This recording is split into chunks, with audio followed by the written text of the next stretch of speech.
Hello and welcome back to another episode of Tiger Eye. We've got a great episode for you this week. Max is seeing how volunteerism affects our community. Anthony is taking a deep dive into our ear health and how it is affecting our current and future generations. And I took a trip to find out what parks do for our community. But first, some announcements. Class of 2025, it's time to plan your senior pictures. Do this by checking out the link provided on the WAG. Our art students have recently started on a mural down in the art hall, so be sure to check it out. And be sure to buy a yearbook and reserve your copy today. The yearbook extravaganza will be on May 15th, so be sure to get a yearbook for everyone to sign. Price per page, the high school yearbook is cheaper than elementary and middle school, so you can definitely get your money's worth. Now, let's give it to Max. Here at Ford, volunteering is something that some students choose to do around their community. Whether students volunteer to tutor younger kids, help veterans, or build a college application, it can affect students in a variety of ways. I look forward to volunteering because school can be really stressful, and helping the kids out, like being able to see them every day and see how they've grown since the first time I saw them, really makes my day better. It's made my life better. It makes me happy going out to help all the veterans. It's always a good perk to have something to put on a college application, to be able to show that you have given back to your community and that you have done some type of service work. And I just think across the board that's just a good thing for anybody to do. It's a good experience. It also helps you meet new people. It's a lot of fun. Volunteering is a lot of fun. It's not anything you should be stressed about, or I think you should definitely do it because it helps other people and it helps like yourself, like build character. Volunteering and helping others is kind of, you're doing something bigger than yourself. It's not about money. It's not about prestige. It's just about helping others. When students serve their community, it doesn't just impact them. It also benefits the people they serve. I've been able to teach the kids various studying methods and help them get their grades up. I want to be a mental health counselor when I'm older, so I think working with little kids when they've had bad days, they will come and they will talk to you about it. And I really love that part because they know that opening up to people in general is not super easy, but now that the kids have trusted you and you're also helping them academically and emotionally, I love that part. Volunteering doesn't just give students the opportunity to connect with people in their community on a deeper level. It also gives students a chance to try out different fields and figure out what they may want to do as their career. Thanks to volunteering, I found out that I love helping my community, and I'm going to college for Spanish education because I'm helping the Latino Hispanic students. I really want to work with people with my future career, so I thought starting now working with younger kids and hopefully building up to working with older kids or adults, which is what I want to do, would really help me and just make sure I really want to do the career I have in mind. As rewarding as volunteering can be, for sophomore Angelina Tranquilli, working with kids can create some challenges. It's not always easy. People think volunteering can be boring or super easy, but especially with younger kids, it's not always easy because they don't always want to do their work, or they don't necessarily listen all the time. Braden volunteers with Wood for Warriors, a nonprofit organization that works to make sure veterans have firewood. But his reasons for why are a little different than some students. My family actually started it. So during one of the hurricanes that came down, we noticed all this firewood.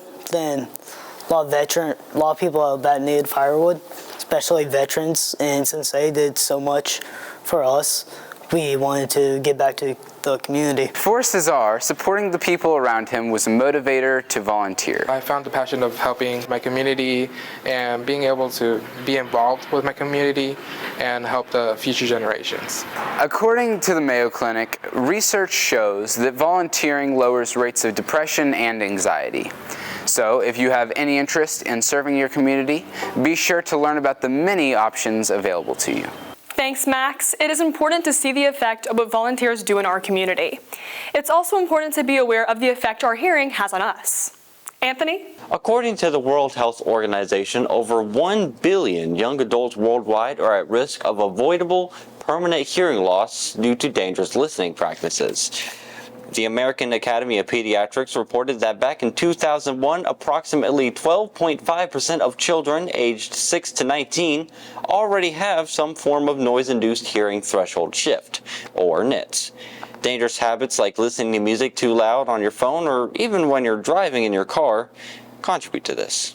Decently loud. When I'm on the interstate, I listen to it a little louder because my car's moving so fast that and the wind's blowing that I have to turn up a little louder. So when people come up like behind me or at an intersection and you hear the entire intersection vibrating because their radio is so loud. So things like that definitely need to be toned down. The road isn't the only place to potentially get hearing damage. Playing in the band, and especially where they play, can have a positive or negative effect on their hearing as well. It depends on where we play. There's some places like the gym, it's really loud, but if we play in like Lenore Ryan, their auditorium, it tends to be a lot quieter. Whenever we're on the field and it's super loud and the crowd is talking and there's just so much going on and we're all moving and near each other, it's definitely going to be a lot louder. We still don't protect our ears just because it's important for us to be able to hear each other. While protecting your hearing is important, for band, being able to hear the instrument you're playing is as well. And depending on which instrument and in what band you're playing in, this can be a help or a hindrance. It depends on the instrument. For example, if you're playing a higher instrument, I feel like the pitch would get in your ear. But for me, since I play a low instrument, I feel like I'm used to it too. So it's actually due to the size of our band. We only have a band of about 60-something people. So compared to orchestras and bands that have hundreds of people in them, it's not going to be as loud. Even seemingly mundane things like mowing your lawn can contribute to hearing loss. But hearing protection works regardless of where you are. When I'm mowing, I have to wear noise canceling earphones or whatever because my mower is loud. Some people think that hearing loss is an inevitable part of getting older, but this isn't always the case. For Robin Bass, health science teacher here at Fred T. Ford and former nurse, hearing loss goes far beyond just a simple loss of one of your senses. Once you have elderly people who unfortunately end up having to live in a nursing home facility of some sort, they're pretty much isolated, their social skills go downhill, and so if their hearing starts to go downhill as well, that just adds to their isolation, and all that's going to impair them cognitively. So remember to always take care of your hearing. After all, you only get 2 ears. According to the American Speech Language Hearing Association, any noise above 85 decibels can cause hearing damage after an extended period of listening.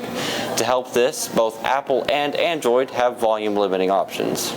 Thanks, Anthony. It's great to get some insight on what damage could potentially be happening to our hearing. A way to get away from all of the noise is to get out to your local park. The National Park System owns a little bit more than 3% of U.S. land. We have 63 national parks and 50 trails and parks in Catawba County alone. For Tom Abernathy, a main use of these has been coming up to Baker's Mountain even before it was established in 2002. And I've been up here many thousands of times. And John knows that since the park opened, I've been here most every day. But it's just been wonderful. Being able to get a workout in for Keith Leading means coming up to Baker's Mountain 4 to 6 times a week. He teaches at Lenore Ryan University in human exercise science and likes to practice what he preaches by using the elevated trails locally available to him. Being in a beautiful park makes the exercise much less like exercise. You're connecting with nature, you're being able to listen to the animals, the birds in the trees, the wind blowing through the leaves. All of that detracts you from the discomfort you're experiencing as you're doing your exercise.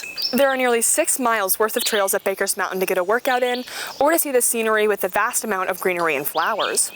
Park Superintendent John Sutton has been working at the park for 22 years and can name many of them on guided walks. I know of probably 300 I can sit here and list for you out of the top of my head, most likely. And that would include ferns and things of that nature. Yeah. Some come from, even the birds coming from as far sometimes as Argentina. A park's plant life, however, provides more than just looks. Trees in urban parks alone remove more than 700,000 tons of toxins from the air annually. Parks also help to contribute to the conservation of natural resources. The 4 parks under the Catawba County Parks mission is to preserve these green spaces, not only now, but for the foreseeable future. We have staff here to maintain trails, to maintain the land so that it is in great condition and preserved for future generations. Preserving the plant life in the parks also goes hand in hand to protect the wildlife that you can potentially see on your next trip to the park. One of my favorite things is just seeing all the neat things. Like this time of year, I'm hearing yellow-rumped warblers and all these things. They're migrants. They're seasonal. So going out and identifying all that and comparing what was here this year compared to the years before, it's always something different and new. A park can protect a person's happiness as well as the animals that inhabit it. Parks have been proven to improve your brain functioning process as well as reduce stress and depression, leaving an overall good impression on the park's visitors. To end your day when you've had a terrible day at work and you come out here and you're like, you know what? This is really what matters. Being surrounded by nature, being able to take care of your physical health and your emotional health, that's really what we need to be doing and emphasizing in today's fast-paced culture. It's a great place for me to think about ideas for some future projects or things that leave my cares behind. When you're up on that mountain and you look out, it's beautiful. It's just, and you can't see that anywhere else. I mean, you got to get up here to see it. If you're looking to go to a local park in Catawba County, go to catawbacountyparks.org, where you can see a list of locations, stories, as well as activities of what you can do at these parks. Now, there are over 40 state parks in North Carolina and 6,000 in the U.S. So don't be afraid to get out there and see what park is right for you. Now, it's time for this week's Wins with Wyant.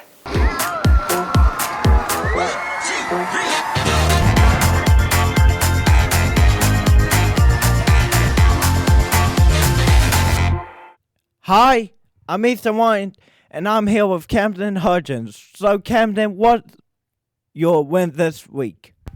So, Special Olympics where everybody get to come out, have a good time, and have fun. All right. And that is it for this Wins with Wyant. Back to you. Well, that's all for this week, and we'll see you the next.